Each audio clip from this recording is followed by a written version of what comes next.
अमेरिकी नाटककार ईव एंसलर ने 1990 के दशक में अपनी द वजाइना मोनोलॉग्स नाटक से खूब प्रसिद्धि पाई। इस नाटक का मंचन 140 से अधिक देशों में किया जा चुका है और इसमें महिलाओं की सहमति और बिना सहमति वाले यौन अनुभवों की कहानियां बताई जाती हैं। एंसलर की नई कृति द अपोलॉजी भी कुछ उसी तरह की है और ये लोगों को दूसरे तरीके से चौंकाती है। यह एक काल्पनिक किताब है जिसमें एंसलर के पिता उनके नाम चिट्ठी लिखते हैं और उनके साथ किए गए दुर्व्यवहारों और यौन शोषण के लिए माफी मांगते हैं। यह दुर्व्यवहारों और यौन शोषण उनके साथ 5 साल की उम्र में किया गया था और अपने जीते जी पिता ने उनसे कभी माफी नहीं मांगी। पिता की मौत के कई साल बाद एंसलर उनका ये अधूरा काम पूरा करती है। लेखिका एक महिला अधिकार कार्यकर्ता भी हैं, जिन्होंने अपने साथ हुए दुर्व्यवहारों के प्रभावों के बारे में बताया। उन्होंने बताया कि मुझे लगता है कि मेरे पिता के प्रति मेरा लगाव गलत था। मुझे शुरुआत में समझ नहीं आ रहा था कि क्या चल रहा है। मुझे बस पता था कि कुछ गड़बड़ है। कई चीजें मेरे शरीर के साथ हो रही थी और वो सब मेरी मर्जी के बगैर हो रही थी और ये सब मेरे पिता कर रहे थे, जिन्हें मैं दुनिया में सबसे ज्यादा प्यार करती थी।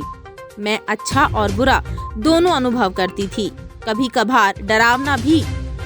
जैसे ही मैंने जाना कि ये कुछ ऐसा था जो मैं नहीं चाहती थी, ये बहुत ही घिनौना था। मुझे हल्का हल्का याद है कि एक रात मैं उनसे दूर हो गई और दिखावा किया कि मैं मर चुकी हूँ। ये महसूस कराया कि मैं वहाँ हूँ ही नहीं। वो उस रात रुक गए। यह यौन शोषण था। मैं उस वक्त 10 साल की थी।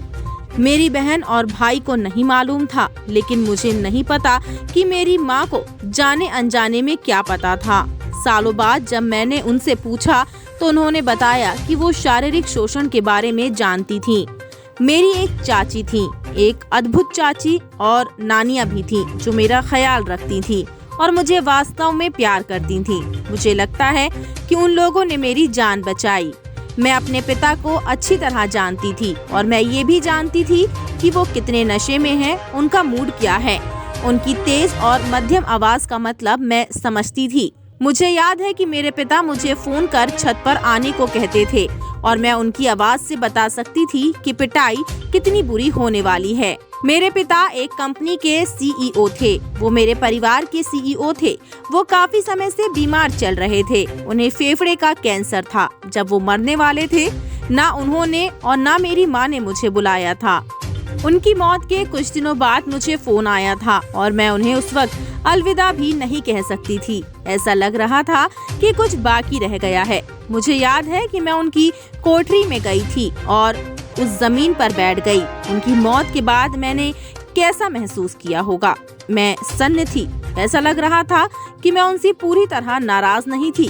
मैंने अपनी किताब द अपोलॉजी में कहानियों को जोड़ा है। मेरे पिता राक्षस से क्षमा मांगने वाले बन गए। वो एक क्रूर से एक नाजुक इंसान बन गए। उस अर्थ में मैं कहूँ तो सच में मुझे ऐसा लगा कि मैंने मुक्ति पा ली है। मैं आपको बता सकती हूँ कि मैं शायद अपने पिता को बेहतर जानती हूँ जितना वो खुद नहीं जानते थे। मुझे लगता है कि मेरी उनके प्रति नफरत अब खत्म हो गई है और इस तरह मेरे पिता चले गए हैं। CIN न्यूज़ के लिए स्पेशल रिपोर्ट।